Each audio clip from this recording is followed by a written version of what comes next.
নমস্কার দর্শক বন্ধুরা, রেপ স্পোর্টস বাংলা পর্দায় আপনাদের সকলকে আরেকবার স্বাগত। আমি রাহুল এবং আরও একটি ভিডিও নিয়ে হাজির আপনাদের সকলের সাথে আলোচনা করব বলে, এবং সেটি হলো রিগার্ডিং আইজল এফসি। আপনারা অনেকে হয়তো খবরটি শুনেছেন বা অনেকে হয়তো শোনেননি।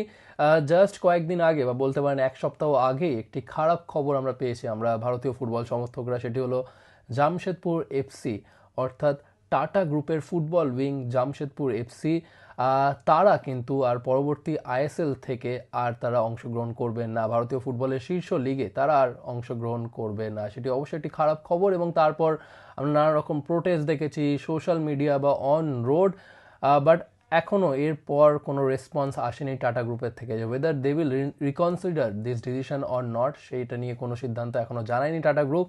এআইএফএফ যদিও জামশেদপুর এফসিকে একটু সময় দিয়েছে ভেবেচিন্তে দেখার যদি তারা রিকনসিডার করে, but still no update on that. এবং কয়েকদিনের মধ্যে আরও একটি খারাপ খবর ভারতীয় ফুটবলের জন্য, সেটি হলো ইন্ডিয়ান ফুটবল লিগ, যেটি এর আগে আই লিগ ছিল, যেটি রিব্র্যান্ড হয়ে আইএফএল হয়, সেই আইএফএল থেকে সরে যাচ্ছে আইজল এফসি, অর্থাৎ ভারতীয় ফুটবলের দ্বিতীয় সারির যে কম্পিটিশন ইন্ডিয়ান ফুটবল লিগ, যেটির নাম আগে আই লিগ ছিল, সেই ইন্ডিয়ান ফুটবল লিগ থেকে সরে যাচ্ছে আইজল এফসি। এবং আইজল এফসির যে রাইটটা রয়েছে ফুটবল আইএফএলে খেলার যে রাইটটা, সেই রাইটটা রিব্র্যান্ড হয়ে পেয়ে যাবে নাগাল্যান্ড ইউনাইটেড, অর্থাৎ নাগাল্যান্ড স্টেটের একটি ক্লাব নাগাল্যান্ড ইউনাইটেড আইজলের জায়গায় তাদেরকে এবার ইন্ডিয়ান ফুটবল লিগে খেলতে দেখা যাবে। এটা বলা যেতেই পারে আইজলের বা মিজোরামের ফুটবল হিস্ট্রিতে এটা একটি কালো দিন। তাদের যে সমর্থকরা রয়েছে তাদের জন্য এটা একটি দুঃখজনক খবর। At the same time Nagaland ফুটবলের জন্য এটা একটি নতুন ভোর, একটি নতুন ফুটবলের দিক থেকে সূচনা। কারণ এর আগে প্রথম সারির টুর্নামেন্টগুলোতে আমরা নাগাল্যান্ডকে রিপ্রেজেন্ট করতে দেখিনি, নাগাল্যান্ড ইউনাইটেড এবার সেটিই করতে চলেছে। সব কিছু প্রায় ডান বললেই চলে, just waiting for the approval from all India football federation. সেই অ্যাপ্রুভালটা এসে গেলেই কিন্তু নাগাল্যান্ড ইউনাইটেডকে আমরা খেলতে দেখবো আসন্ন ইন্ডিয়ান ফুটবল লিগে, অর্থাৎ দ্বিতীয় সারির কম্পিটিশনে in place of Aizawl FC. কিন্তু আইজল এফসিকে আর আমরা দেখতে পাবো না আই লিগে বা ইন্ডিয়ান ফুটবল লিগে। সেটি অ্যাজ আ ফুটবল ফ্যান আমার মতন হয়তো অনেকেই রিলেট করতে পারবেন যে এটা কতটা খারাপ খবর ভারতীয় ফুটবলের জন্য। ঠিক যেমন জামশেদপুর এফসির খবরটা আমাদেরকে হার্ট করছে, ঠিক তেমন আইজল এফসির খবরটাও আমাদেরকে হার্ট করছে। কারণ 2016 সালে যখন লিস্টার সিটি প্রিমিয়ার লিগ জিতেছিল সকলকে অবাক করে দিয়ে, তখন যেভাবে আমরা সেলিব্রেট করেছিলাম, ঠিক আমরা ভারতীয় ফুটবল সমর্থকরা সেলিব্রেট করেছিলাম 2017 সালে যখন আইজল এফসি আই লিগ জেতে, প্রথমবারের জন্য তারা আই লিগ জেতে। সেই 2017 আগে হয়তো অনেকেই জানতো না মিজোরাম বলে একটা স্টেট আছে বা মিজোরামের রাজধানী আইজল বলে একটি শহর আছে, কিন্তু এই আইজল এফসি তাদেরকে ভারতীয় ফুটবল ম্যাপে চিনতে সাহায্য করেছিল এই আই লিগ জিতে, যে মিজোরাম বলেও একটি রাজ্য রয়েছে, আইজল বলেও একটি শহর রয়েছে, and all credit goes to Aizawl FC. এবং একটি ইন্টারেস্টিং তথ্য আপনাদের সকলের সাথে শেয়ার করি।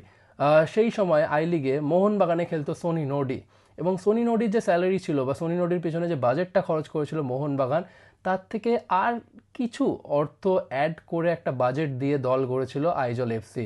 একটা নিম্নমানের দল নিয়ে আই লিগ জিতেছিল আইজল এফসি, এবং তার পিছনে কৃতিত্ব দিতেই হবে Khalid Jamil as a head coach, তিনি আইজলকে আই লিগ জিততে সাহায্য করেছিলেন। স্টার স্টাডেড দল ছাড়াও কম বাজেটের দল নিয়ে যে কম্পিটিশন দেয়া যায় হেভিওয়েট টিমদেরকে বা স্টার স্টাডেড টিমদেরকে, সেটাই প্রমাণ করে দেখিয়েছিল আইজল এফসি। কিন্তু আজ ভারতীয় ফুটবলের দ্বিতীয় সারির কম্পিটিশন থেকে সরে দাঁড়াচ্ছে আইজল এফসি, এবং তার পিছনে কোথাও গিয়ে কারণ হিসেবে উঠে আসছে আবার সেই ফাইন্যান্সিয়াল ইস্যুস।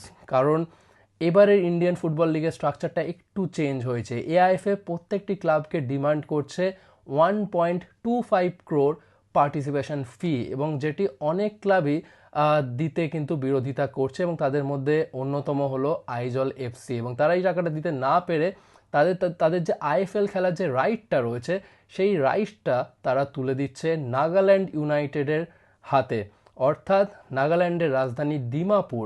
সেখানে আমরা এবার ইন্ডিয়ান ফুটবলের second tier competition Indian football লিগের ম্যাচেস দেখব। সেটা অবশ্যই একটা big news for Indian football, অর্থাৎ আমি যেটা বললাম একটা নতুন সূচনা for the football loving people of Nagaland, but at the same time for the football loving people of Aizawl FC.